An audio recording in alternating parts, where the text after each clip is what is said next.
Grief Karga said you were coming. What else did he say? He said you were the best in the parsec. Bounty hunting is a complicated profession. You are a Mandalorian. Your ancestors rode the great mythosaur. Your name will be legendary. I don't know if you heard, but the Empire is gone. We have you 4-1. I like those odds. Hello and welcome to Mandalorian Minute, a Who Watches podcast about the Disney Plus series The Mandalorian. I'm Travis Fishburne. I'm Ryan DeVere. And I'm Dustin Meadows. And this week we'll be discussing the Season 1 finale, Chapter 8, Redemption. And from beginning to end, I think it's pretty safe to say that this is the best episode of the series thus far. Oh, I don't know yeah. how you guys feel about that? I think it's up there.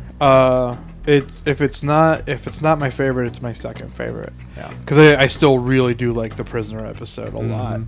But yeah, this one's, God, it's so good. It's the longest episode, yes? Yes, it is. Yeah.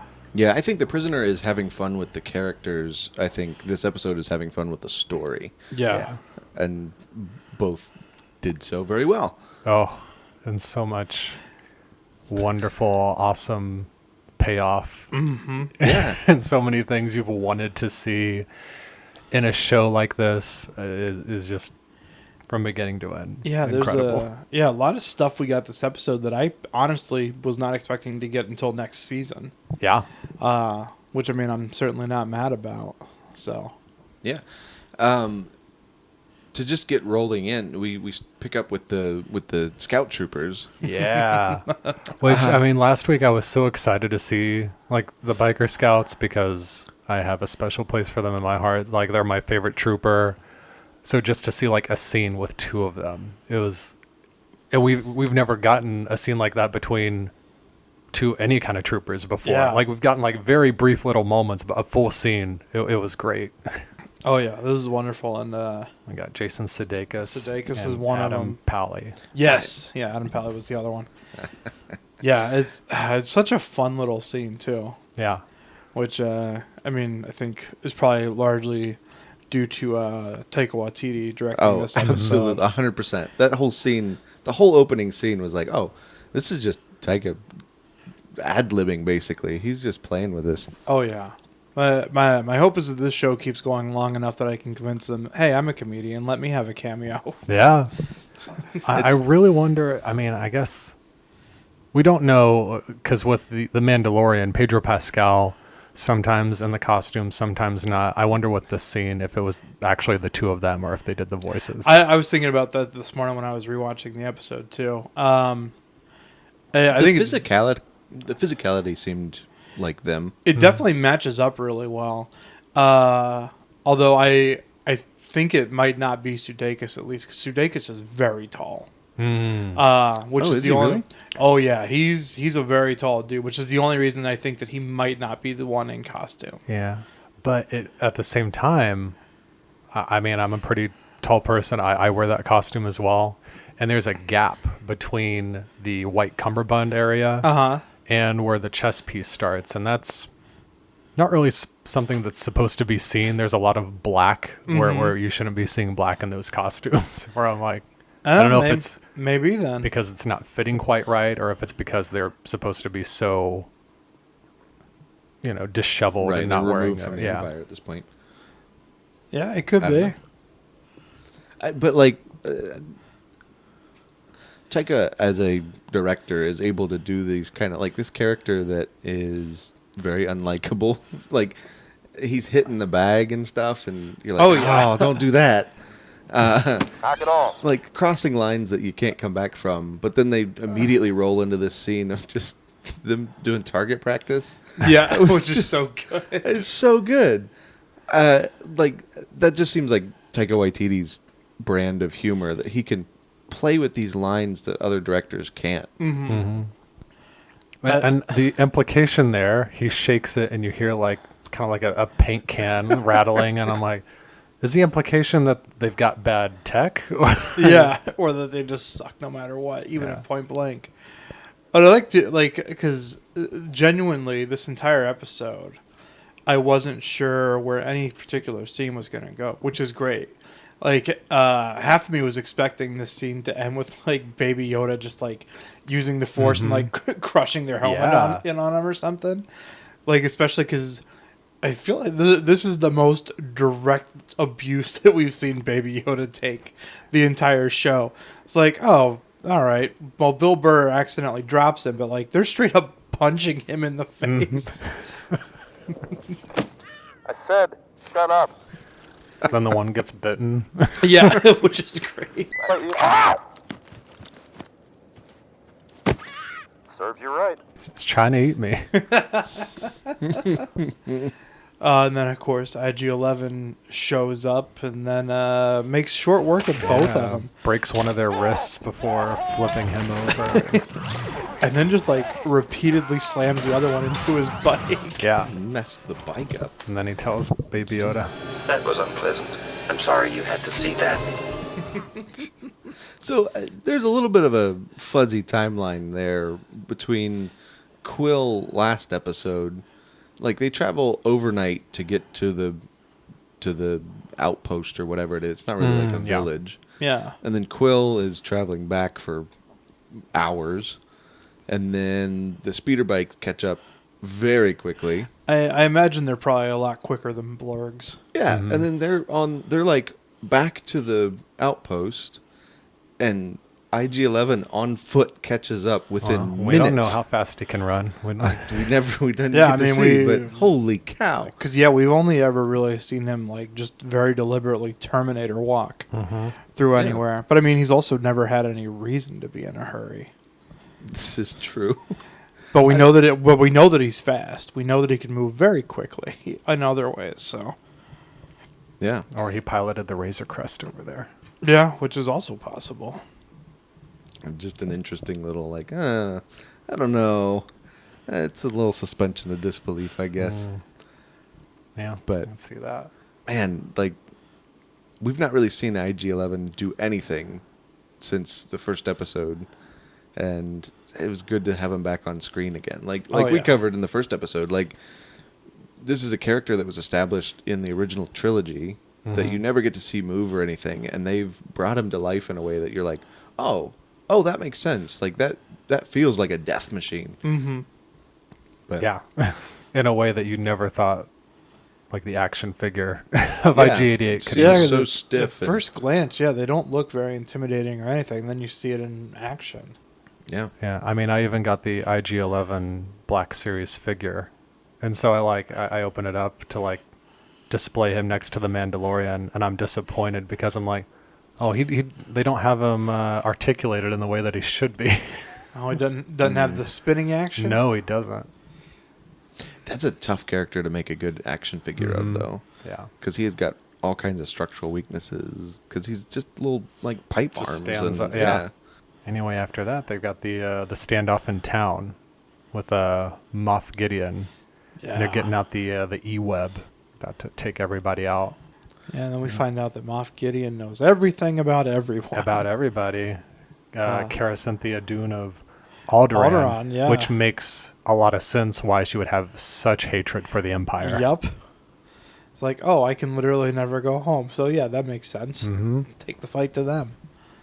Yeah, and then we finally get the reveal of the Mandalorian's name is Din Djarin, which I mean everyone's known from the start since Pedro Pascal let it slip in an interview, but now we finally have it confirmed within the show, which was another thing that I was wondering if we were going to get confirmation of this season, because by the end of the last episode I was like, still don't know. maybe we're just not going to find out this season, and then I was like, oh, we're finding out right in the beginning of this episode. Yeah, Okay. It was good.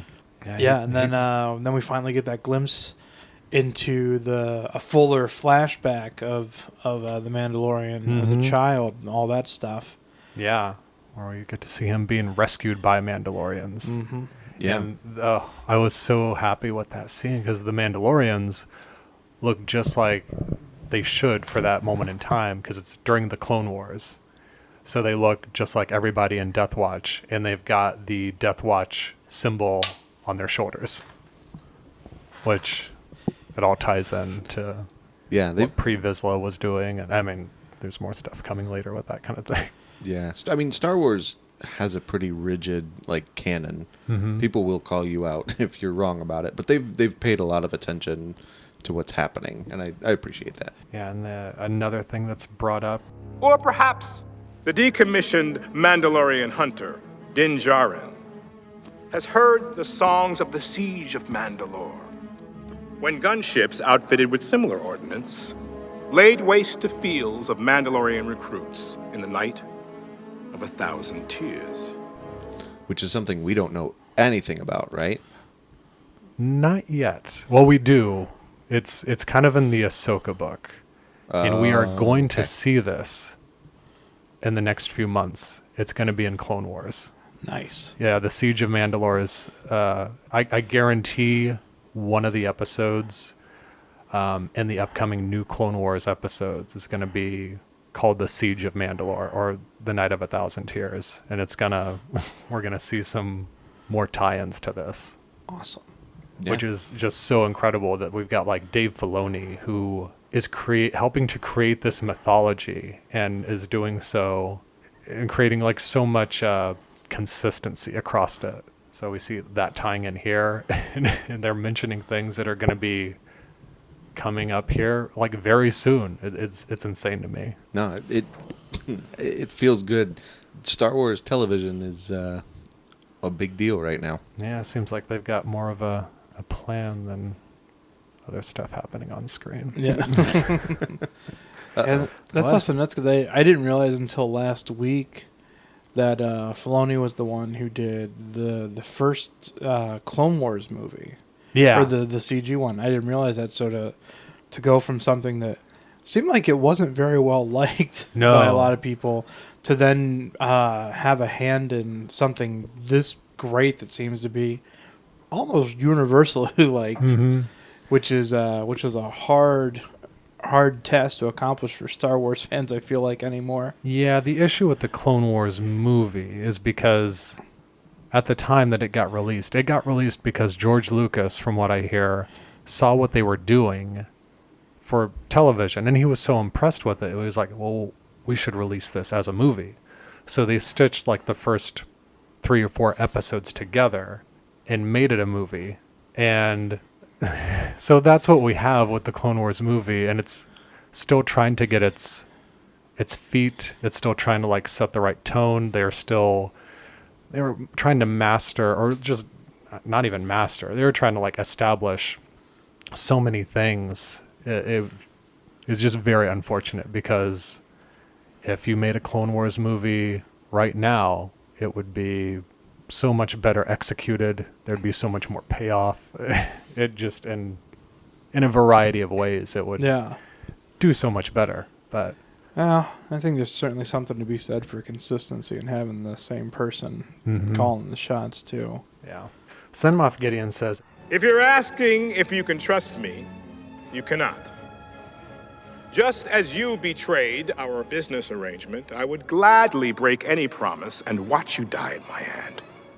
The assurance I give is this: I will act in my own self-interest, which at this time involves your cooperation and benefit. I mean, is he playing anything but Gus Fring? Like, well, yeah, he's very, like, even the way he speaks is very measured. He's not like angry, and there's all these just subtle hints at like you're going to regret like any decision you make. Yeah. Which is nuts because, like, I know I've seen Giancarlo Esposito and other things, but I cannot, recall anything but Gus Fring. Yeah. He was in Sesame Street once. Yeah. but yeah, like, I really can't. Like, I was racking my brain, like, trying to remember any other performance, and they're all just overshadowed by him on Breaking Bad. And he's in Do the Right Thing. Remember? Oh. Yeah. God, I haven't seen that in so long. Yeah. He just plays this great calculated villain, though. Like, he's intimidating when he's on screen. Oh, yeah. He's a phenomenal villain. And it's cool to see him in this kind of role. He is so great. And so just like watching him like in this, I'm like, oh, I'm so excited to see more of him as Moff Gideon. And yet, we're going to still see more of him as Gus Fring next month. again in Better Call Saul. Oh yeah. Kara says that they're gonna upload her to a mind flayer, which Grief says, "Oh, it's just wartime propaganda." Yeah. Which, as soon as they said that, all I could think of was the mind flayers from Dungeons and Dragons. Yeah, I was like, you say that, are and you- these in Star Wars now? I feel like that. Yeah. And that term is very much on everyone's mind because of, even if they aren't in Dungeons and Dragons, because of Stranger Things. Right. It's Yeah. recent history. Wonder what the mind flayer is. If it's a Borgullet. Borgullet. Borgullet. Oh gosh, no. He'll know the truth. Lies. What a great movie, but what a Deceptions. terrible. Borgullet will know the truth. It was just interesting though that there's still this dynamic of what can you and can't you believe about the Empire, even in this power vacuum that we're experiencing at the point of Mandalorian. Nobody really knows. Werner Herzog last episode has this great conversation about by any metric, the universe is better with the Empire. Everything's happier. Everything, it's more sustainable. What you've experienced the last month or so, has that been better? But then you have these terrible, the mind flayer may or may not be a real thing, and even so, that's a terrifying thought. Yeah. Well, and then I feel like, is this the first time in any of the live action Star Wars stuff that we've seen the Empire gun down their own people so coldly? Yeah, gun down, other no, than but Darth Vader. yeah. Well, yeah. I guess besides Vader, but even then, it was usually a direct slight. It was oh, so and so failed to do something, so I'm going to kill them. Whereas poor Werner Herzog's crime was just standing in the wrong place at the wrong time with the wrong people. And him and his entire guard get gunned down for it. Well, I'm sure Moff Gideon is probably not happy with him either, considering he's part of the reason this deal went bad the first time. I guess He didn't that's a have the- fair They point. literally had it in their possession and Yeah. lost it. So Yeah. there's another thing I liked about those troopers, standing outside, waiting outside the town. They're like, Gideon just showed up and he took out a dozen troops and he just killed a guy for interrupting him. Let's hang back. Yeah. Did you not just hear that Moff Gideon killed a dozen of his own troopers just to make a point? Okay, I get that point. Do you get the point? Yes, I get the point. Okay. Yeah, which is it. Reminds me of in The Force Awakens when Kylo's having a rampage and those troopers come through and they're walk like, back. oh, let's go the other way. Yeah. No, that makes sense.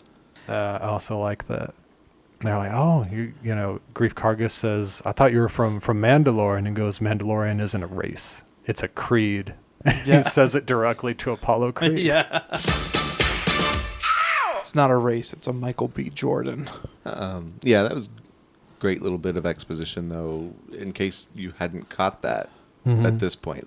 He's not from Mandalore, which we knew that, I guess, as the audience. Mm-hmm. But yeah, Grief Karga probably doesn't know much about him at all, except that he's very good at bounty hunting. Mm-hmm.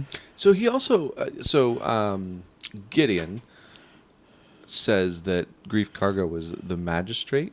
Yeah, he was a disgraced magistrate. But we don't know. But I don't know what anything that more than means. Yeah, I'm curious if it seems like Carl Weathers is going to be a big part of this series. Yeah. I think both him and Cara Dune we'll be seeing them next season. Oh, yeah. I want to see a buddy cop or bounty hunter buddy.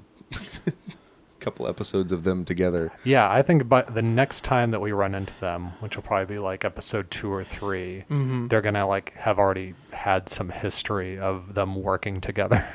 Oh, yeah. Which will be fun to see. Which I'm not mad about. Keep Gina Carano and Carl Weathers coming around. I'm on board. Baby, you got a stew going. Yeah, just hear more about his story because at this point he's been a pretty one-dimensional kind of a character. Yeah. Whoa. There's still plenty of meat on that bone.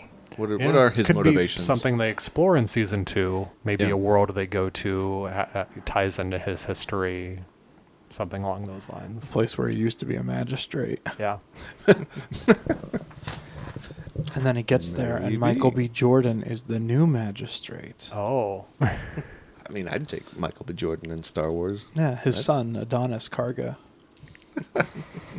Then we have an interesting little scene that happens where Kara tries to blast through the sewer grate with like a heavy laser.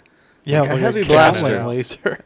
and can't make it through, which might be the only time I've ever seen like that. That's a pretty common trope of like, oh, I got to get this grate off, and then you shoot it or whatever, and it comes right off. Mm-hmm. It didn't budge. No, do you think after the first Death Star, they realized that they could escape that way, and so it became a new order to be like, all these sewer grates, we need to like super reinforce them. What? Why? Just hey, fool me once.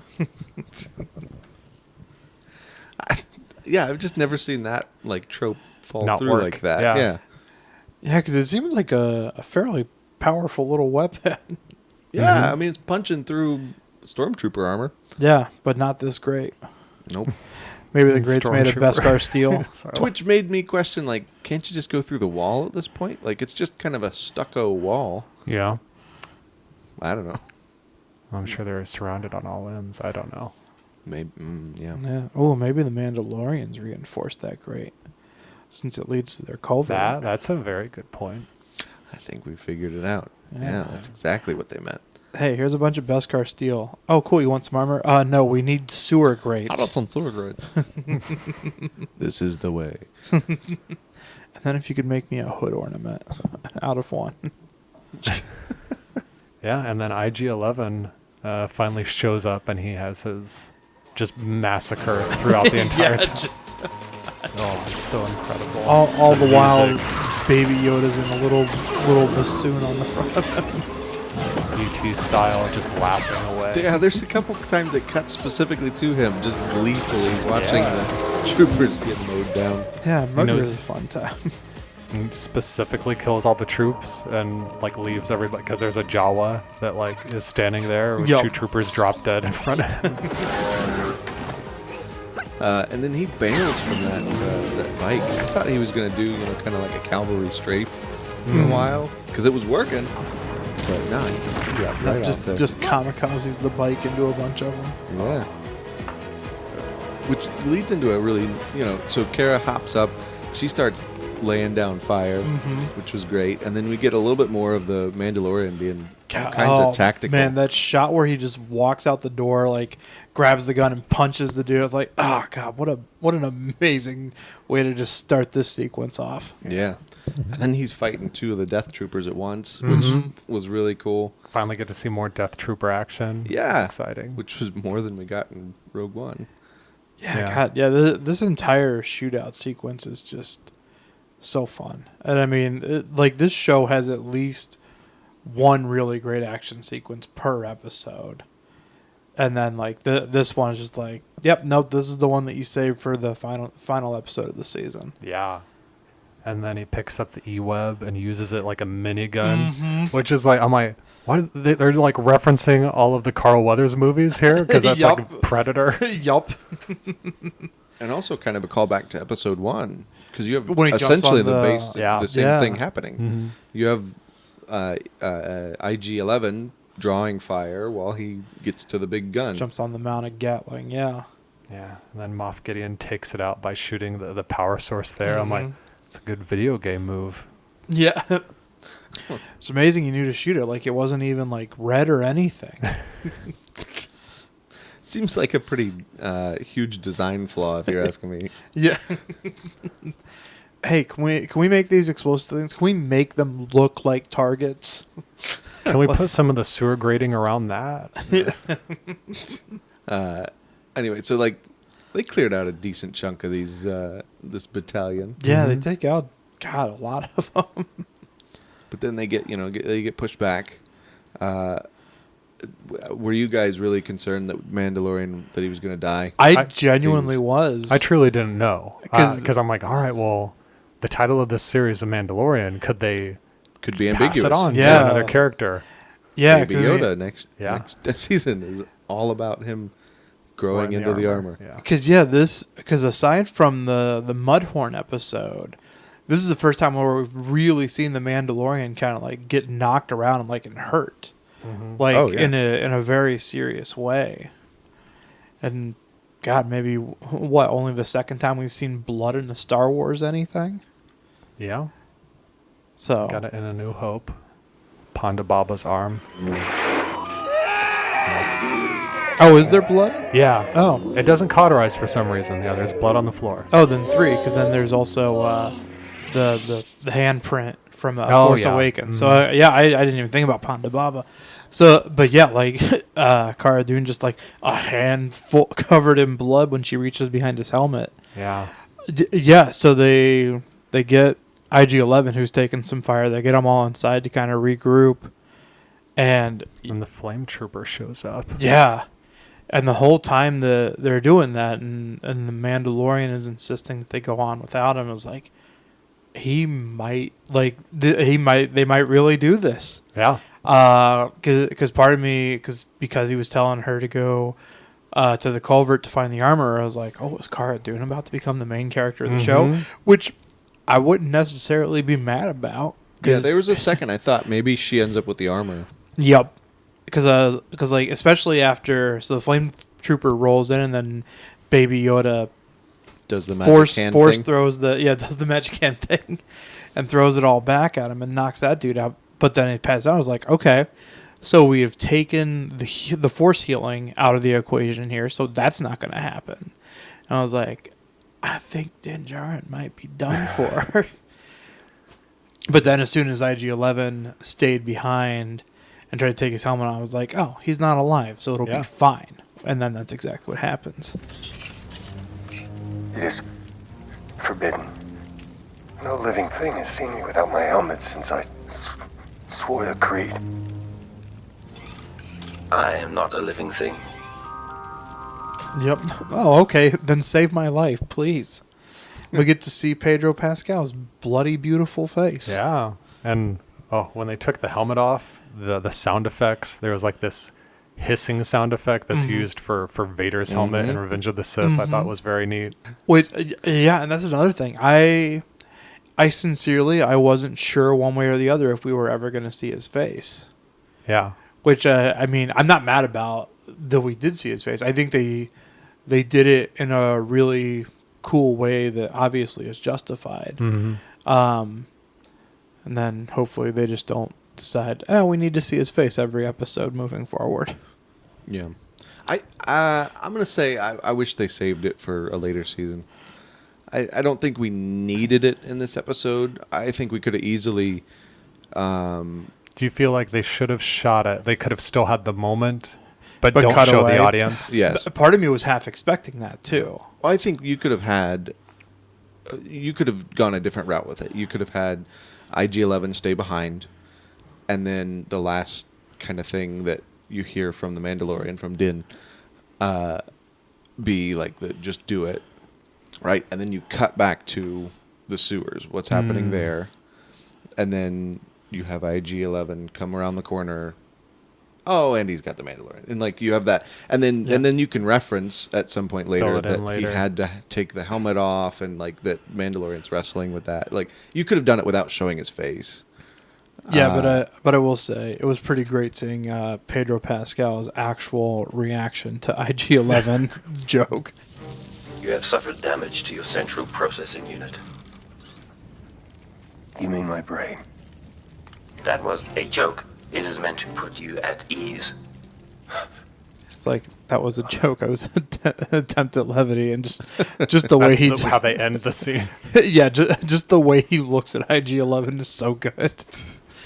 I was like, great, no, this was worth taking the helmet off and showing us his face so we could see that reaction. He actually gets to act. Yeah, which, because I mean, it's been very much a voice and like just physical performance, like as far as just his body movement. So it's nice getting to see a little bit more than that. You think at some point, like we'll get to the kind of the what's his name, Daredevil place where he's like wrapping himself in his cape and stuff so he can fight off attackers. Like nobody can see me, but I don't have my helmet on me, so.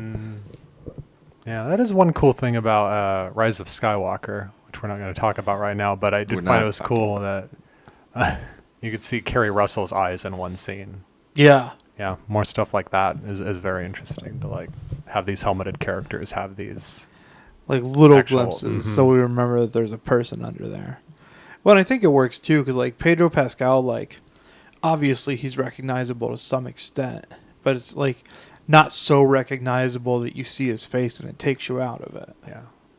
You think he was so terrified to take his helmet off because he thought the mountain would show up and crush his head?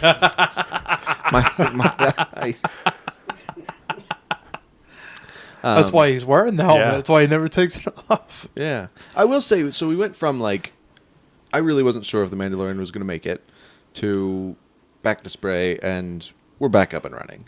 Like, there was very little time in between, like, he's almost dead to he's at full power again. Yeah.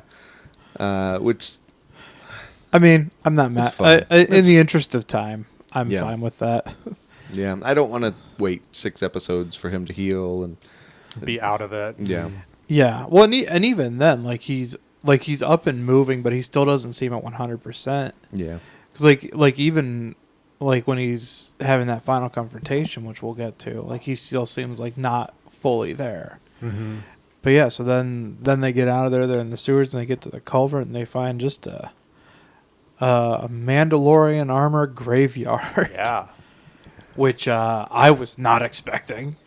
Yeah, I thought they were all gonna like get out of Dodge after that. Episode 3. Yeah, I figured they would have. And then that's so. I mean, which that's the other thing because they run into the armorer, who's the only one left there still. And he even asks, like, did they get everybody? And she's like, well, I think some of them got away and all that, but like, who the hell took these guys out? Yeah. Yeah, exactly that. Not the Imperial presence that was there previously. Yeah, and we know it wasn't the bounty hunters because Grief Karga says like they all cut and run, pretty much because they're mercenaries. They have no reason to go put their lives on the line if the money's not there, and I believe him. That makes complete sense, especially after they got their ass kicked by all the Mandalorians in that episode. Yeah, I wouldn't stick around. I was like, we're gonna go to a different guild planet. Yeah, that's a good question. Yeah, they yada yada over what I was like. That's a fight I wanted to see. Like, because like everything we've seen so far is every time the Mandalorians are in mass, they're unstoppable. Yeah, we've not seen a single one like go down. And so that the only other thing that makes me wonder is if like they abandoned it and like to like kind of hide in plain sight more so. But even then, that seems like it goes very much against their whole creed. Because like you take off the helmet, you can't come back. Yeah, well, I think it's if somebody sees you without the helmet, right? Yeah, that's it. So I mean, maybe they all just like blindfolded themselves or something. They see you, but they don't know. Yeah, gotcha. So there are a bunch of blindfolded, naked Mandalorians running around Navarro. Yeah, which like it just seems so weird because then I think too. And they even mention it like in the recap before the show because there's that scene where was it Paz Vizsla? Yeah, mentions that their strength used to be in their numbers, but the armor says the strength is in their secrecy. Our secrecy is our survival. Our survival is our strength. Our strength was once in our numbers. Now we live in the shadows and only come above ground one at a time. So that's a combination. So that's what makes me think that maybe that's what happened, is that they decided to err on the side of discretion as opposed to like valor and their whole warrior's death ideal and all that to survive. Yeah. At the same time, you'd think they would just leave that scene there, but she's still around. The armor is still there, and she's taking all of it to melt it down and for it to be used again. Yeah. So. I really don't know. I could see it going either way, which have been I think it's good because I feel like the show has kind of kept us guessing on a lot of these things. Mm-hmm. Yeah, so we really didn't get a lot of answers this season about what being a Mandalorian means. No, I think we'll get some more of that. Yeah. Yeah, I just want to actually see Jon Favreau's face in a Star Wars. That's all. Oh, I think it'll happen. I think it'll happen eventually. So yeah, that's my hope is that is that the majority of them, if not all of them, escaped and decided to. It's like, all right, we need to not be stupid and hard-headed about this. So the question then is, how does this armorer get all the Beskar out of there? Like, if she's melting all of this down. Don't know. Yeah. She melts it down into a new lava gondola. I'll say that 10 times fast. Lava gondola, lava gondola. Well, the second time, the words just don't mean anything. But then she finally sees Baby Yoda. Show me the one whose safety deemed such destruction. This is the one. This is the one that you hunted, then saved? Yes. The one that saved me as well. From the Mudhorn? Yes. It looks helpless. It's injured, but it is not helpless. Its species can move objects with its mind. I know of such things. The songs of eons past tell of battles between Mandalore the Great and an order of sorcerers called Jedi that fought with such powers. It is an enemy? No. Its kind were enemies, but this individual is not. She says that, he is now a foundling, that he needs to deliver it to this race of sorcerers. Yeah, so he asks, so you're expecting me to train it? And she's like, nah, he'd never make it. He's got to take it to Yaddle. Yeah, by creed, until it is of age or reunited with its own kind, you are as its father. Yeah. So then they're a clan of 2, and he gets his signet, which is the Mudhorn. The Mudhorn, yeah. She's like, I wanted to give this to you initially, and you said no. Which that I really like, because that's another thing that I was wondering as we were getting to the end of the season. I was like, is the Baby Yoda storyline going to wrap up and then he's on to something new? I was like, no, this seems like it's going to be the running through line probably. This solidifies it as, at least through season 2. Yeah, that's fine. Lone wolf and cub in space, give it to me. I'm not mad about it. Yeah. Okay, so there's 2 things. It could be, do you think that he's going to be seeking out, and we're going to be exploring whatever the Yoda species and race is? And the other option is he going to seek out Jedi, Luke Skywalker, all these other things? Yeah, I feel like Jedi is definitely an easier starting point. Yeah. There's definitely going to be easier to track stuff in that regard as opposed to a species where this is only the 3rd or 4th one of them we've seen. Mm-hmm. So, yeah, hopefully we'll get a Luke Skywalker cameo. Yeah, we'll see if they do that, if they go there. I know there's a news article just a few days ago that the live-action Kenobi series is looking for a young Luke Skywalker. Oh. You get a scene where Mandalorian finally unites Baby Yoda with Luke. I know where you're going. And he takes a look at it and pitches it over his shoulder. Throws it That's the episode they get Ryan Johnson to direct next. I mean, I'm not going to be mad if they get Ryan Johnson to direct an episode. Right, he's such a contrarian, though. He would have Luke cuddle it just to throw the audience off. I mean, I wouldn't be mad. That'd be adorable. I think in terms of the larger world of Star Wars, I hope that it's really that we actually get some answers about Yoda's species. Mm-hmm. I don't think it's a question that has to be answered. It's been actually a pretty mixed bag of the people I've talked to about Mandalorian about whether Baby Yoda is offensive or not, because Yoda offensive? Yeah, because Yoda is mysterious. We don't need, he's kind of this enigma. We don't know who he is, where he came from. We don't know what his childhood was like or anything, and we don't need to. And so it's a question that doesn't have to be answered. Oh yeah, I mean, I don't think it's gonna get answered necessarily. Probably not straightforward. I think we're just getting more of something that we haven't got a lot of. Yeah.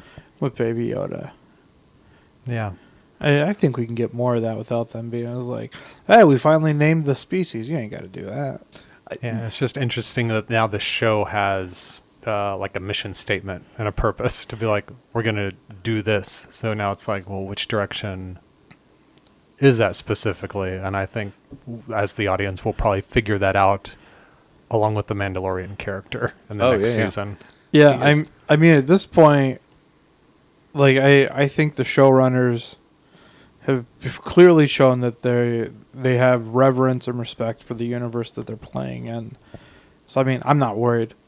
They could announce almost anything, and I'll be like, this is fine. I trust them to do good with this. Yeah.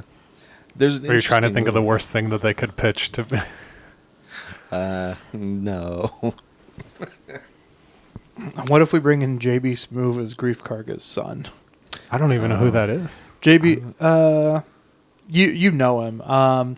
He's the other teacher in the new Spider-Man movie that's not Martin Starr.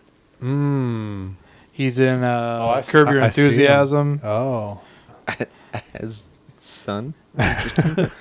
Yeah, he's definitely. I mean, it's the same thing with Bill Burr, where like he's a actor / comedian that like you put him in, like they're more or less gonna be themselves essentially, no matter what you tell them to do. But yeah, put JB Smoove in it. I don't care. That's fine. I trust them. I had a lot of people that said like seeing Bill Burr really took them out of it. I was like, I thought he was fine. I think it's interesting that space has Boston accents, but I'm not mad about it. I mean, we have British accents in space, so why should we have German accents in space? So why shouldn't there be Boston accents? Oh, I was showing Sarah a deleted scene. Have you watched the deleted scenes for The Last Jedi? No. Oh, you need to watch the Tom Hardy deleted scene from The Last Jedi. I've heard about it. I've not watched it. Tom Hardy has like a very like hillbilly accent as a stormtrooper. I know I'm not supposed to initiate contact with officers, but I never took you for captain material. Look at you, Captain. Bad shape, hi-ho. Woo! Oh, that's beautiful. But like it raises all these questions. It's like, so they were taken from birth and all raised together. Why does this accent exist? Because he came from Appalachia. This stormtrooper came from the moonshine and hills of Virginia. Anyway, so there's a funny little scene while they're in the armory, while he's getting like his sigil and stuff, where IG-11 goes to go patrol and hands the baby off to Kara, and she has this comment about like, "Oh, I don't do babies," which. Who in that room seems like they do babies? Like IG-11. Yeah, I mean, he's the nurse, but like Mandalorian doesn't strike me as somebody who would typically take on children. Grief Karga certainly doesn't seem like he's got a way It's just with kids. interesting that they seem slightly more comfortable taking that on than she does. Yeah, she was she just like has this very major, to the point where, like she seemed like she almost would rather IG-11 take it with her. Yeah. Out to guard the hall. I mean, she spent the last several years looking out for number one, so it makes sense. Yeah. But, well, and then also we get this other scene last episode where the baby, like, starts to choke her out. Oh, she feels uncomfortable with it. I think there's a... She's like, nope. No, general disdain towards each other. I mean, after a child tries to kill you, you're a little... Yeah, I'm generally distrustful of them. Yeah. Oh, this baby poisoned my breakfast. Yeah. Well, and then there's a shot later on. So, like, IG-11's riding through town, hitting, like, sniping stormtroopers, and Baby Yoda's all giggly and happy about it. Mm-hmm. And then later on in this episode, Kara kills the droid, and Baby Yoda's like, oh. It's like, you run pretty hot and cold on violence here, kid. Mm-hmm. But I think it's because it's Kara. I think they don't like each other. I mean, maybe it's because it's the droid. Maybe. Because IG-11 took care of him, so maybe he just associates. He's imprinted his droid hatred. He tried to kill Zero in the prisoner episode. I don't think he has any sort of... I think it's just Kara. Maybe. So then she sends them off on that mission, and then she stays behind for some hammer time. Stop! Hammer time! which was a great scene. Yeah. Yeah. Oh yeah. That's another one. I thought that was gonna be the Armorer's last stand. Yeah. And oh man, yeah, she makes short, violent work of all of them. Another one where I thought it might have been a decoy. Again, like where you thought it was like just the armor. Oh yeah. I thought that in episode 6 gotcha. Yeah. as well. No, not episode 6. Episode 5 when they're on Tatooine. Mm-hmm. And what's the name of that kid character? But like the Mandalorian is just like laying there like completely still, and he's like doing the fake like target practice on him or whatever. I'm like, is he really in there? Is he is he somewhere? Is it decoy? Because I don't know. You always assume but it seems to be a thing that they do where they're like, just stay completely still and wait for them to have their guard down. Let them make the first mistake. Yeah. You could have had this terrible like funhouse mirrors where she's got all these suits of armor set up and she keeps running through and standing still and just turn it into the end of Enter the Dragon. But no, yeah, she takes all of them out in just like this wonderful scene. Yeah. Smacking them with the hammers, busting up the armor and the helmets. Yeah, yeah, there was all, that all one melee, which is insane too. Yeah, there's that one shot that we get of the one stormtrooper's mask just getting shattered. Yeah, which that was a like, great shot. That's the first time we've seen that. Mm-hmm. It was great. I continue to hope we see more of this armorer because she seems to have insight that even Mandalorian doesn't have. Character, yeah. Yeah. But also, I feel like that armory, like, has some sort of grounding for the show. Whenever they're there, whenever he's like coming back there, it feels like coming home for him. There's like this sanctuary to it. Yeah, it's the closest thing to a home base he has. Yeah, and so I don't know if the assumption is that she's going to move on at some point here soon, but like I want to see more of that armory. I want to hear more from her. I want to, I was a little disappointed from the first episode to the second episode. We see him get like pieces of the armor, and I was like, okay, yeah, he's gonna like keep coming back here and keep getting new little gadgets and stuff. And every time he's been there, he has gotten something new. But like I thought it was gonna be like a consistent thing, and we only got three episodes where that shows up. Mm-hmm. Yeah. Yeah. I mean, I think it works because it's the other thing too is like whenever he gets something, it's something that ends up being crucial to the plot. Yeah. So, I mean, to do that every episode would give it that kind of almost like X-Files, like Freak of the Week type thing where it's just like, hey, he comes back every week. It was like, this week you'll use this thing against whoever you fight. So, I mean, I definitely like it being spread out a little. Yeah. Yeah. But like, I think for me, though, it was even just like the armor. It was like the first episode was like, here, have a pauldron. And the second episode was like, here, have all the rest of the armor. Yeah, have an entire suit. Oh, okay. But and still, here, have a jetpack. He looks shiny and awesome. Yeah, he gets the jetpack. I wasn't sure about that one this episode. Like they really wrapped up a lot of things they brought up for the season. Yeah, have you trained in the Rising Phoenix? Yeah.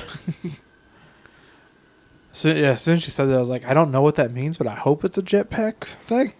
And I was like, okay, no, it's a jetpack thing. Cool. It's just yoga. You train in the Rising Phoenix. This is Greet the sun. And then we get the lava river. Yes, and then we get to the old lava river, which this was one of the coolest like places we've been in this show yet. Yeah, it's something about it felt very Star Wars to me in that it's just this absurd concept that they've got this boat in a river of lava. That's a reasonable way to move around. Yeah, I don't know. It felt really cool. Yeah, I liked it. I liked the whole aesthetic of it. It also felt like kind of Indiana Jones-ish to me. Mm-hmm. The whole concept of them like all being in that it felt like Temple of Doom or something like that. Yeah. Taika Waititi, you got IG-11 saying, watch your step, it is lava. Watch your feet, it's molten lava. No kidding. And then we got a little astromech droid gondolier. Yeah. Which, like, I just assumed like, oh, okay, that droid's just out of commission. They're just going to go. And then it just grows arms and legs. Just keep going. Oh, yeah. I love that droid. And the little, when it comes to life, the little, like, whirs and mechanical sounds it makes just all, like, come directly from R2 and A New Hope. It's just, they're sounds that I don't feel like we've heard in such a long time, but you're very familiar with them because of them. At the beginning of A New Hope when it's just like him in the desert and the Jawas, like they're the only sounds you hear. Yeah. Yeah, this like everything felt very familiar about him until he started standing up, and you're like, oh, he's got 4 arms and stands about 10 feet tall, and. Which, like, I love that, like, the show keeps giving us things that we've seen before and then still giving us, like, something new that doesn't feel like it breaks the reality of this world. Mm-hmm. Like, I think the show's been really great about doing that and showing us kind of new locations and even old locations, but in a different light. Yeah. Mm-hmm. Like, it's fun kind of playing around in this. Well, especially, like... in regards to the prequels, playing around in a world of like physical, like real spaces, as opposed to like very clearly like green screened, heavily CGI'd, like new locales, like the prequels did so much. Yeah, looked really good. And like even the little bit of texture though, with like, oh, they thought the astromech was done, and that like that doesn't have any relevance to the plot, but it was great little bit of world building. It felt like the world is lived in. It felt like it worked really, really well, and I think that's what the show throughout has done a great job of. Like each little corner of this world feels lived in. Even as they're going down the river, there's these like lava rats. Mm-hmm. Yeah, and like that didn't have any like. That didn't need to be there, but they took the time. Little details, yeah, or like that weird goat that they passed, like on their way into town in the last episode, yeah. Like just all these little things, like the lizards on, was it Arvala 7? Yeah, just all of these little things. But this is what Star Wars did a great job of in the original trilogy. Was there's just these little textures to the world that invite you to make your own story for it. Like on Tatooine, the bones that they pass, and you're like, oh, there's a story to that, and I want to know. And like, all right, create your own story about it, play in the world, and that's what Star Wars has always invited you to do, and that's why like you had the extended universe had so many stories in it, and that's why this universe, like now that we've kind of shored up what is canon and what isn't with Disney, we're starting to play in these universes again. And man, that's exactly what Mandalorian gets to do, and that's why it could run for seasons and seasons, and I think it'd be fine. Mm-hmm. I also love that this astromech gondolier is just the boatman on the river Styx, essentially. Which is very great. much so. It's like, hello, I am a droid. I'm going to take you to hell now. Talk about a dead-end job, though. Or out of hell. Yeah. Maybe that's how the Mandalorians got away. Could be. If that is, in fact, what happened. Yeah. We'll have to wait and see. But then, of course, the Mandalorian uses his predator vision and finds out that there's a battalion waiting at the end of the tunnel. And then has a very emotional exchange with IG-11, who feels that there's no way that they all survive in which he also survives. I still have the security protocols from my manufacturer. If my designs are compromised, I must self-destruct. What are you talking about? I'm not permitted to be captured. I must be destroyed. Then the Mandalorian tries to talk him out of it. He just tries to use logic with him to be like, well, if you do this and you can't do that. I just love that he tried to do that with the droid to be like, wait, but you're programming. You're programmed to watch the child.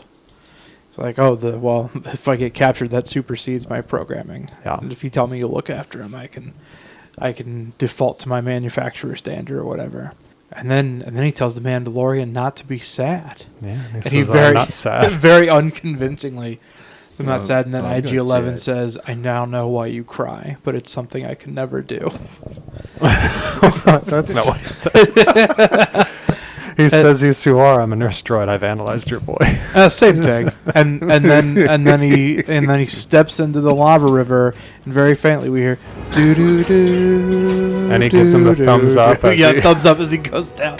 That's seriously. That's all I could think of this entire scene. I was like, oh god, it's the end of Terminator 2 all over again, Yeah. and I'm not ready for it. Yeah. But yeah, then IG-11 walks down to the end of the tunnel and initiates self-destruct sequence and avoids Judgment Day. Yeah, but Do you think he I lived? was no. No, I he didn't. I think I don't he's have any done. hopes of seeing him this time. But I was a little disappointed. He didn't try at all. Yeah, hand him a couple blasters and let's see what he can do. Yeah, he didn't. Like, Yeah, well, and the Mandalorian even says like you don't have that kind of firepower, which like it is. I mean, I guess when he took them all out earlier, like he was on a speeder bike. he was holding a jetpack. He like. we Yeah, could but then see it. even after he got rid of the bike, I think they all held their own pretty well. Well, he also yeah. he took some damage though after that point too, because you see him like kind of getting whittled down a little by blaster fire, which is when the Mandalorian and all them charge out and join in the fight. Yeah. So I mean, he could very well have been weak. We also don't have any idea if he took damage in the last encounter back in the culvert. Because he took out the stormtroopers, but we don't know if he was damaged. Yeah. Yeah. Yeah, I don't know. You think? I mean, he maybe just by going in unarmed, it causes the. Well, it kept them from firing on him immediately. Yeah, I mean, it buys him a little bit of range because they're like, there's a droid walking through the lava. That's weird. Yeah, I mean, and there were like 20 of them. So I mean, it's. I don't think IG-11 would have taken all of them out. Yeah. I'm But just always it's trying cool. to find ways. I'm like, oh, all he did was use a thermal detonator. Couldn't he have taken that out and like then thrown that out there? And Which is interesting that Quill didn't take that out. They're like, you're now programmed to protect and to nurse. I mean, that if that was like the manufacturer thing, it might have been something he couldn't have bypassed to begin with. Oh. yeah, it's the red ring of death. Literally. It's a flaw. Anyway, that's the end of IG-11. Yeah. Sad day. Yeah. And then of course they get out, and then here comes Moff Gideon and his TIE fighter. Yeah. And then Grief Karga tells Baby Yoda, he says, Do the magic hand thing. Hey, let's make the baby do the magic hand thing. Come on, baby. Do the magic hand thing. And then Baby Yoda just waves at him. God, that and he's trying to eat me might be the funniest moments of this Yeah. entire show. Oh. and that's literally his only idea, because after that he goes, I'm out of ideas. Well, I love it too, because I feel like that's how any normal person would react too if they saw it as like, hey, this baby can wave its hands and do magic stuff. Do that. Yeah. Like it reminds me, like I think back to that moment in Force Awakens when they're going to Starkiller Base, like Finn and Han and Chewie, and I don't remember what it is. They ask Finn like how to explain it. It's like, we'll use the Force, and Han's just like, That's not how the Force works. yeah. Just like, yeah, no, this is how any normal person would rationalize that. I get it. Yeah, it's a magic trick.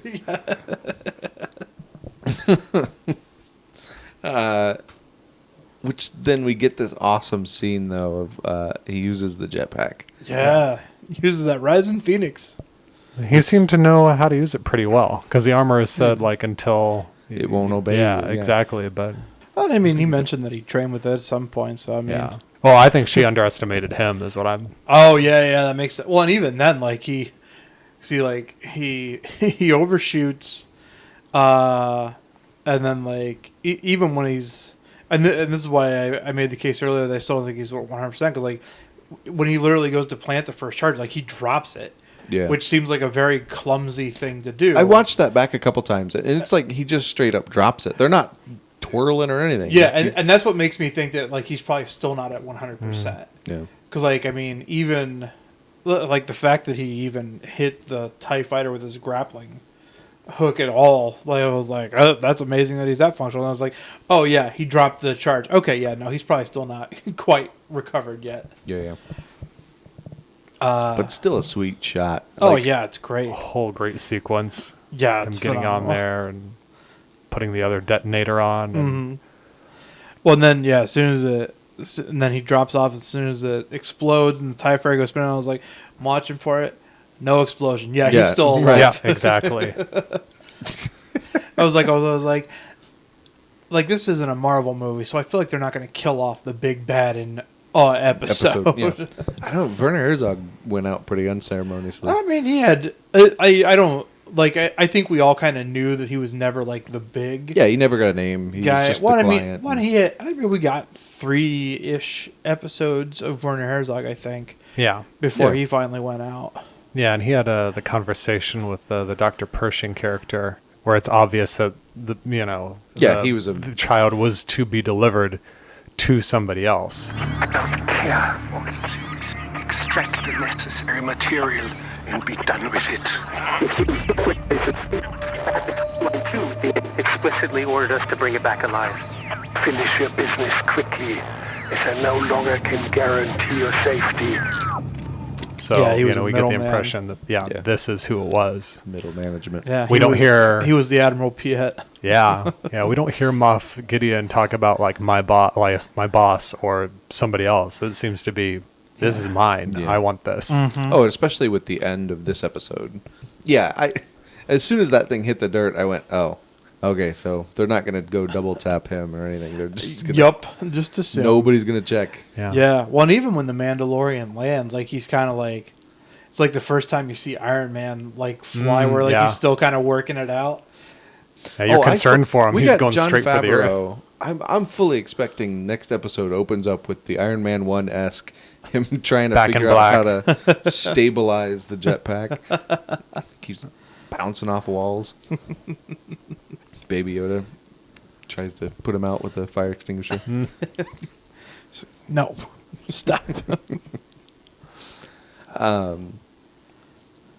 Yeah, like the story wraps up with a happy ending. They, 3 of the 4 made it out. Yeah.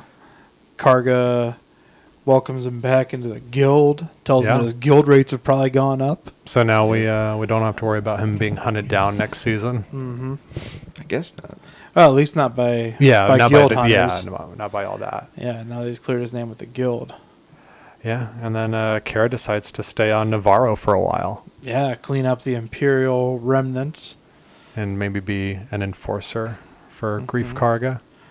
Yeah, because it's not explicitly stated, but she mentions her chain code, and he basically says, that'll be the least of your worries. So we get the feeling that he's going to somehow take care of whatever price is on her head. Mm-hmm.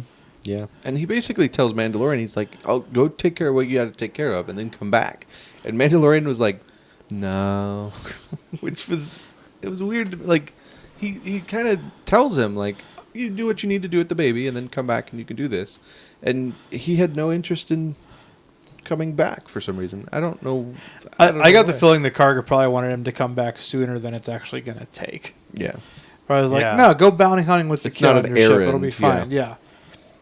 Yeah, where he probably meant like, go visit the Twi'lek healing baths or whatever.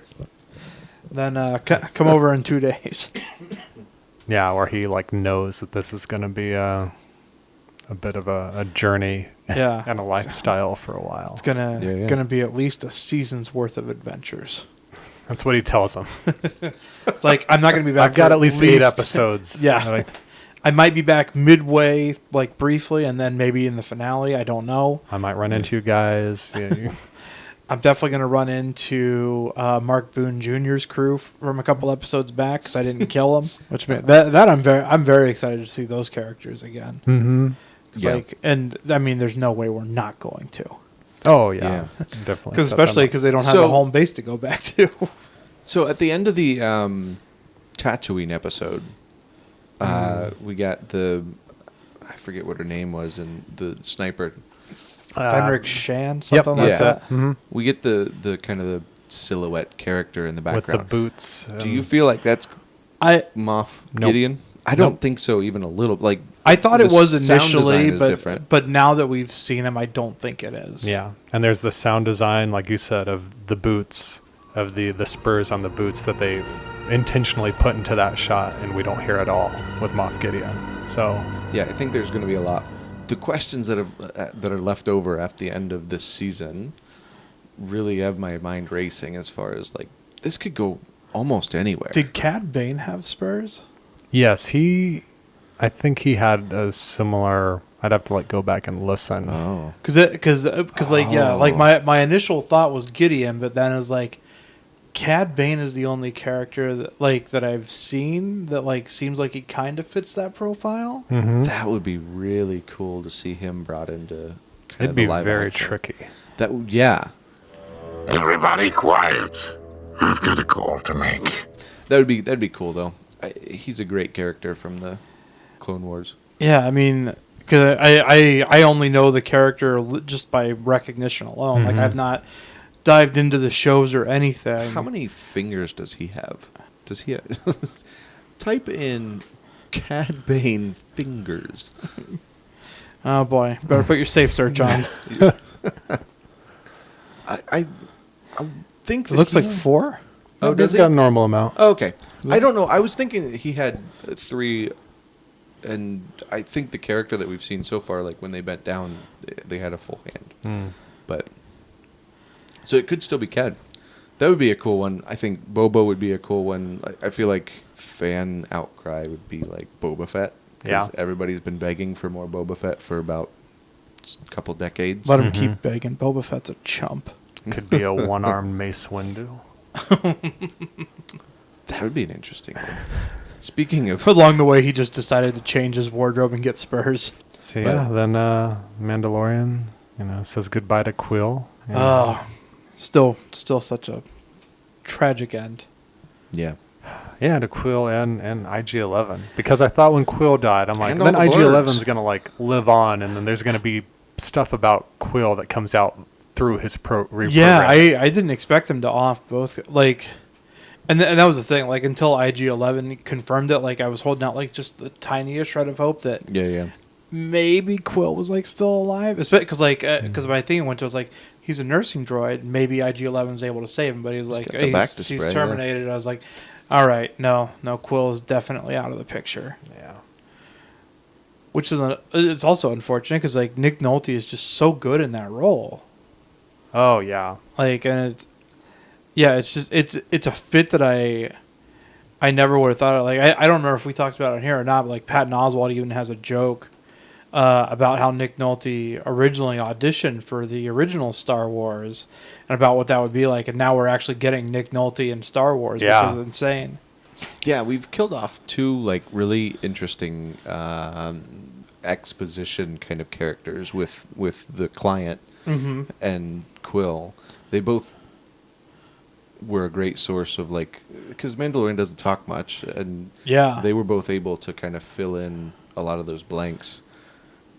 I'm curious where we find that now. Well, and Quill's such a likable character too. Absolutely, yeah. Yeah, yeah, a lot of exposition in this episode. I thought it was really incredible the amount of action along with all the exposition. Yeah, like I feel all like the lore that we got. Yeah, they were dropping it all on you all the time. Yeah, like almost every scene I was like, hey, here's some major details about stuff that you've had questions for this entire season. Oh, here's some hints at things that you're going to want like questions for like right away. Yeah, and that's it. It's like, and again, this is just testament to how good the show is. Like, it never felt like we're being beat over the head with information. Yeah. Like, it's delivered in a really natural way that is just like, oh, I have to tell you a million things and make it seem natural. So it's like, no, this makes sense that they're saying these things. Finally, we get the last scene in the episode where we see the Razor Crest take off, and we see the down TIE fighter. Do you think maybe he would have taken another, like, let's pass over that and let's let's make sure it's destroyed, but he doesn't, and so we see the Jawas, And then all of a sudden we see... We hear. Yeah. Yeah, so we hear something start to cut through. And then we see a Darksaber poking through it. Yeah. Man. I was not expecting that. I wasn't either. And when I first saw it, I was like, this seems like a lightsaber. And then he gets out, I was like, oh no. He got a Darksaber. Okay. Yeah, not only is it a lightsaber, it's the Darksaber. Yeah. As soon as I saw the blade, I was like, oh my, they're going there. Yeah. Which... First time that shows up in live action. Yes. It looked actually really pretty good. Because, like, that's it's impossible for that to exist in real life, right? Because it's dark light. Yes. But it actually, it worked well in this. It didn't feel weird. No, it's weird. Like, it just looks like a photo negative of a lightsaber. Mm-hmm. It kind of like draws. It's kind of like a black hole with light around it. Yeah. Yeah. Which is really cool. Like, and that's the other thing too. Because one of the things I was wondering is like we've seen that the Force has a place in this series, and I was like, are we going to get much more? And I was like, oh, okay, yes, we are. We're going to get more. Oh, yeah. Yeah. I'd been asking people from the beginning. I said, all right, how many episodes in do you think before we get a lightsaber? Because it's like the Force and lightsabers are how you know it's a Star Wars universe. Yeah. Mm-hmm.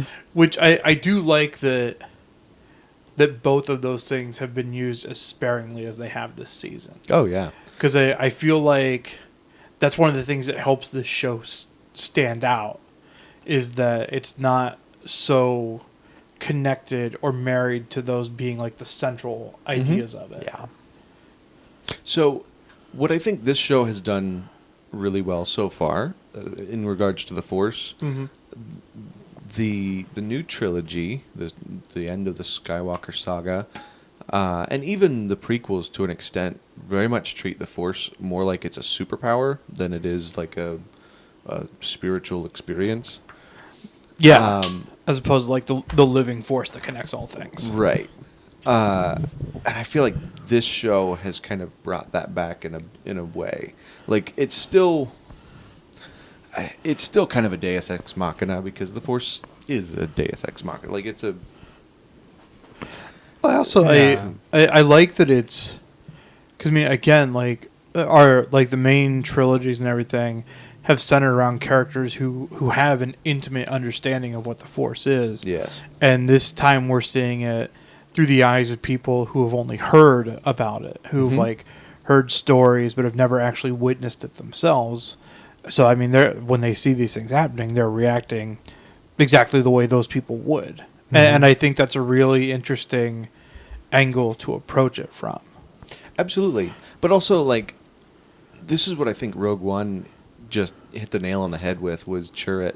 And his relationship with the Force was like, oh, not everybody here, like, I didn't expect anybody to just pull ships out of the sky or anything, but it allowed Chirrut to do what he needed to do to, you know, fulfill his place in the story.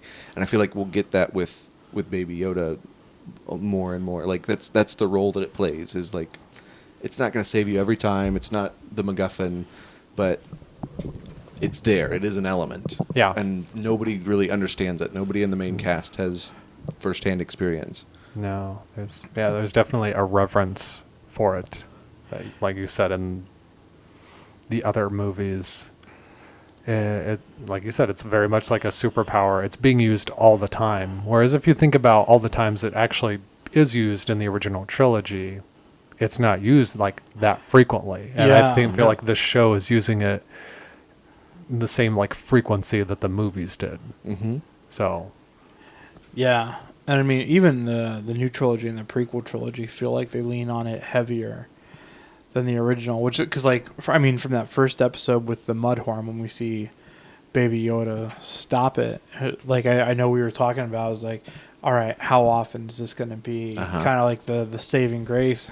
And turns out, really, it was only the 2 times with the healing Grief Karga and then stopping the Flame Trooper. Yeah, just 2 more times. There were times where it definitely set it up where we thought we were going to see it again, like with him trying to heal the Mandalorian before, and then with Zero. With Zero, yeah. He chokes Kara. Oh yeah. So, but that like, as far as it being like the But Deus Ex Machina. Well, yeah, and that was more just a demonstration of it as opposed to affecting the plot or saving somebody. Yeah. And I think that was done to kind of make us question whether Baby Yoda was evil or not. Or or if it was a defense mechanism or how it works. It's like I know that was another thing we talked about was it was set up so it could be either way, like where he thought the Mandalorian was in danger, but like also like kind of the look he had was very sinister. Mm-hmm. So yeah, it's real interesting, and yeah, I mean they've done a phenomenal job with this season. I'm just excited to see where it goes from here. Yeah, I'm really curious now. What is Gideon's role in this? Do we get backstory of how he ended up with the Darksaber? Yeah, is that going to be tied in? You think? Yeah, I mean, well, we'll see.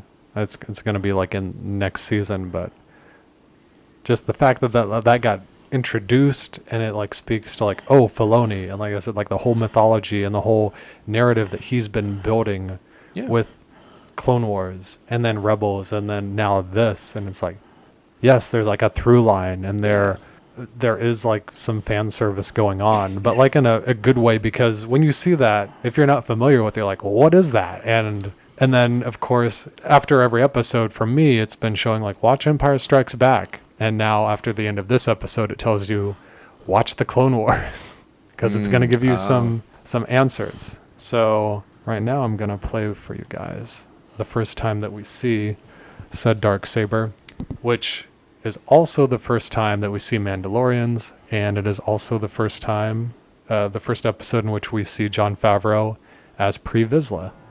Governor? For generations, my ancestors fought proudly as warriors against the Jedi. Now, that woman tarnishes the very name Mandalorian. Defend her, if you will. This lightsaber was stolen from your Jedi temple by my ancestors during the fall of the Old Republic. Since then, many Jedi have died upon its blade. Prepare yourself to join them. So yeah, that's that's season 2, episode 12 of the Clone Wars, called the Mandalore Plot, in which we first get like all these things like came together all at the same time, and it's just crazy that like in Jon Favreau and Dave Filoni's show about a Mandalorian that they're reintroducing all of this, and that's the character that Paz Vizsla is related to. Also, Pre Vizsla took his helmet off. Yeah. The Death Watch and all the Mandalorians and Clone Wars and Rebels don't follow the same creed that this Mandalorian and everyone. Yeah, this definitely seems like a where we're meeting the Mandalorian, the show, is a very different place for Mandalorians than anything we've seen before. Yeah. They're very much. It's almost a religious experience, or it is a religious thing. And prior to that, it was more a militant thing. Yeah.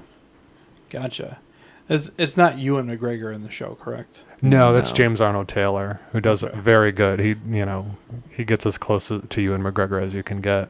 So then the Darksaber gets passed around a few times.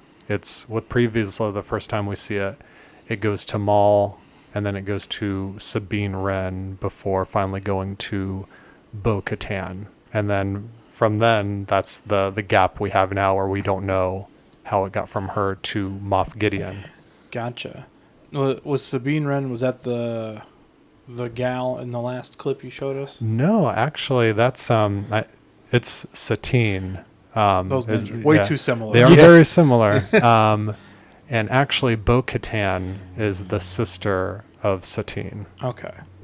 But then this next clip is from Rebels, in which we get an actual like history. But you already noticed like the Darksaber has its own sounds and a very different look in motion than the other lightsabers do. Yeah. I'm curious how consistent that will be. Yeah, I love the look and the sound of it. Yeah, the sound on it's really cool. Sarah calls it the Mr. Game & Watch lightsaber. because of how it looks and sounds. Yeah, black with a white outline. So yeah, this is from Rebels, season 3, episode 14, called Trials of the Dark Saber, in which this character named Finn Rao is going to give us some history. A lightsaber? Not just any lightsaber.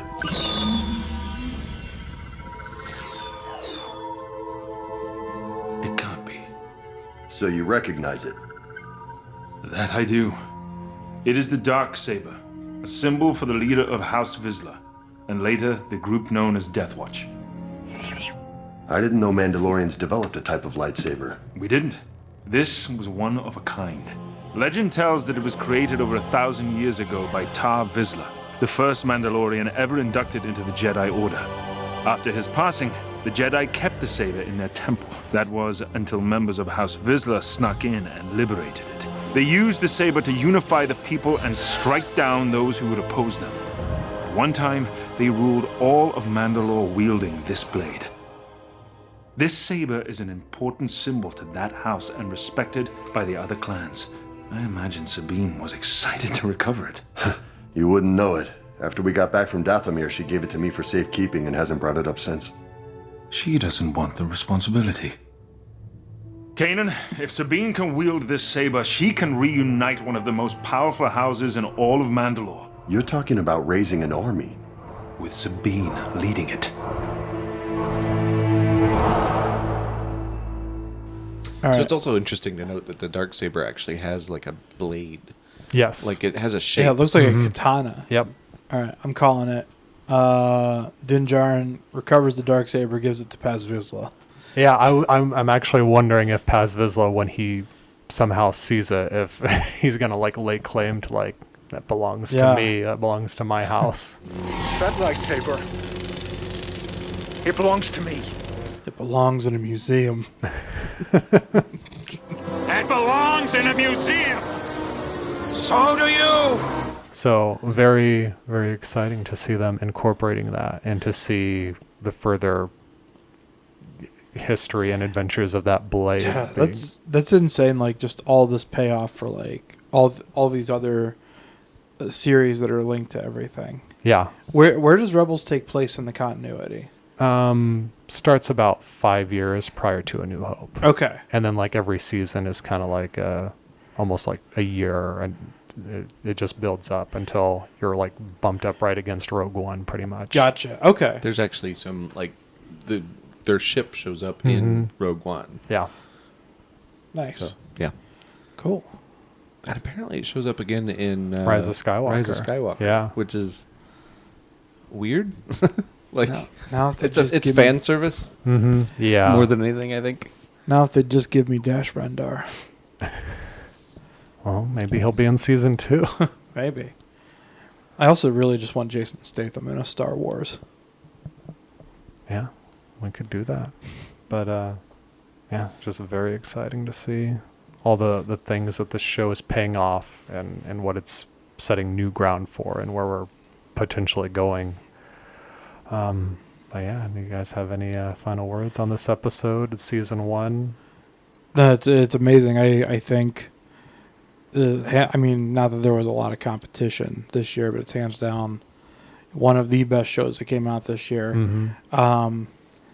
Probably my favorite, even more so than Watchmen. Like Watchmen was very well done and meticulously crafted, but like this, just from start to finish, has been so much fun for me. Yeah, and it's just really been right up my alley. Yeah, it's crazy that this and Watchmen were like premiering and airing at the same time. Yeah, I'm like, oh, you just like stagger it out, give us a little breathing space. Yeah, well, and that's the thing too, is like, because I've even had people like, oh, which show's better? I was like, they're not the same thing at all. Oh no! Like they're so completely different. Like, I mean, it'd be like someone saying, I was like, hey, what's a better comic book, like Watchmen, or I don't know, like Batman Year One or something. I was like, those aren't the same thing. Which is a better comic book, The Watchmen or Calvin and Hobbes? Yeah, like, yeah, just like geez, it's just like Watchmen is such a unique thing, and just but I mean they're both amazing shows. But yeah, I love this show. I'm excited to see what they continue doing. Like Jon Favreau and Filoni, like clearly like I said, they have respect and reverence for the sandbox that they've been allowed to play in, and I think they've done a great job kind of building on the already existing lore and then developing that even further. Yeah, I think Star Wars is something that so many different people have always wanted to take a crack at, and this is probably the perfect avenue to let you have comics coming into Star Wars that just otherwise never would have really fit. You have directors that get to try, like Bryce Dallas Howard got to direct an episode. Like, she's never going to direct a Star Wars movie, but this was a great place to do it. Taika Waititi probably doesn't fit in as a Star Wars movie director, but this is a great, or at least so you think. You know, this is right. The announcement of like a full like movie with Taika like directing, or you hear about like those comics being in like one of the movies, and you're just kind of like, then there's this whole build up, and you're like, oh great, like what's this gonna be like? There's, or even if you don't, there's still like a certain expectation, whereas this doesn't have all of that weight on it. Yeah, and that's the thing too, I think, is like, because I mean, especially with things like with Solo not performing as well as like they'd hoped, like the movies seem to be very anti-taking chances. Like Rian Johnson's clearly the only person that did that, and like, I mean, not to go too deep into it, but like Rise of Skywalker like kind of walked back a lot of what he set up, and I think it's because the movies at least are more concerned with just like playing it safe, whereas the show is kind of taking chances, doing things that the movies wouldn't do. I mean, and that's kind of a pattern that we've seen as early as Solo with like Miller and Lord being fired from it. That's exactly when you're talking about taking risks. I think Chris Miller and Phil Lord, I think they were going to take risks that Disney wasn't willing to do. And so now we live in a post-Mandalorian Star Wars era. I'm sure the relationship, like those bridges are burned, but man, I can't come up with a better place for Phil Lord and Chris Miller to be able to play in Star Wars than in the shows. A show like this. Absolutely. Well, and again, like we're getting stuff too. Like, I mean, because we're getting a Cassian Andor series as well, right? Like that, like we'd never get a Solo movie dedicated to that, but with shows like the financial obligation and commitment seems to be a lot lower, and it just seems like there are more chances that they can take. And I mean, I'm very excited about that. Like, I could go a while without another Star Wars movie coming out if they keep putting shows out like on this level, like to this caliber. Like, and again, like I'm saying, this is a person who didn't hate Rise of Skywalker, but like I think there's clearly a difference between how J.J. Abrams approaches things and how Favreau and Filoni are approaching this.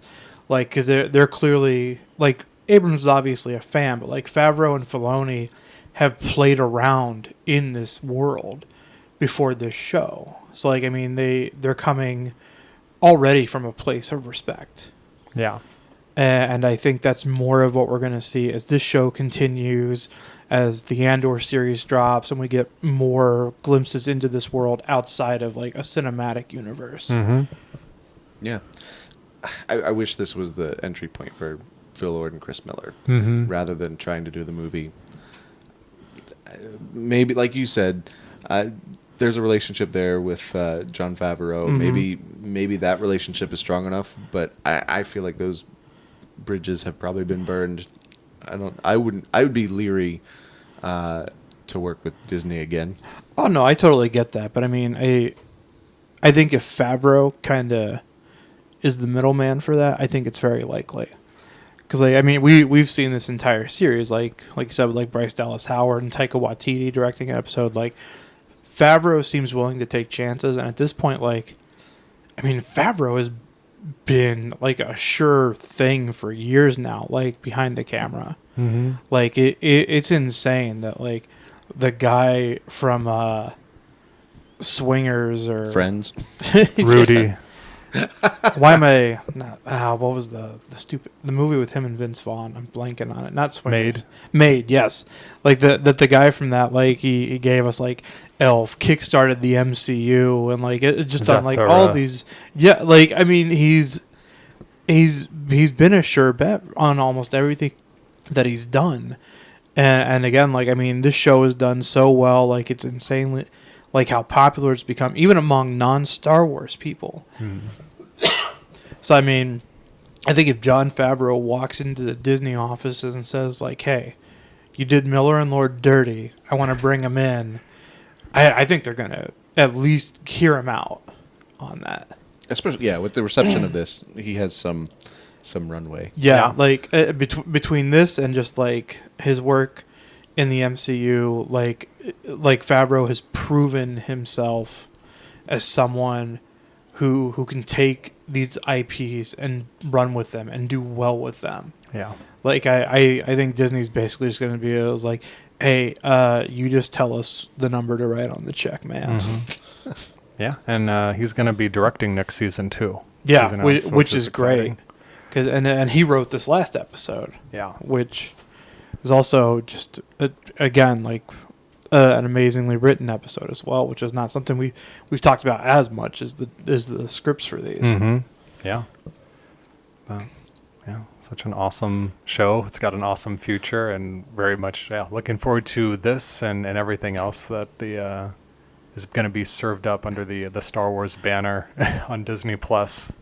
Yeah, I'm excited to see Bradley Cooper come in as Salacious Crumb. Yeah. I saw something that WandaVision just got bumped up to 2020. Oh, that's good. Rather than 2021. Nice. That's good. Perfect. So, be looking forward to that. And, the second season of this. And episodes of this show can be found on our main feed of Who Watches, alongside our coverage of the HBO series Watchmen on Apple Podcasts or any podcatcher of your choice. We're also on YouTube, and please remember to leave us reviews on Apple Podcasts or any podcatcher that you happen to be listening to us from. And while Watchmen and The Mandalorian may have wrapped up, we're still going. This month, look for coverage of The Rise of Skywalker, and Ryan and I will also be doing the Watchmen Book Club, where we'll be covering every issue of that book. Very excited to jump back into that after the series wrapped up. You can find that book on Amazon. You can also get it digitally on Amazon for like $4 or $5 right now, which is a crazy deal. You can read it on your Kindle app or on Comixology. It's always good to read the physical copy as well. Yeah, it's accessible. Just don't watch the motion comic. Don't have that be your intro. Oh no. And then later this month, we'll be going to the final frontier where no podcast has gone before by covering the CBS All Access show Picard, which will follow the further adventures of the greatest captain in Starfleet history. So, Ryan, where can people find more of your work at?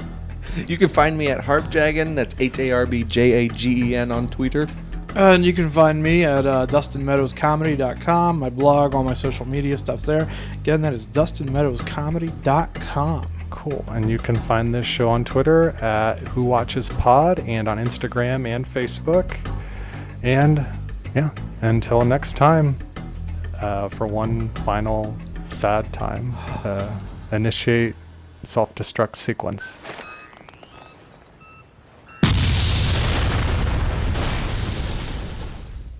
Hey, let's make the baby do the magic hand thing. Come on, baby. Do the magic hand thing. That's not how the Force works.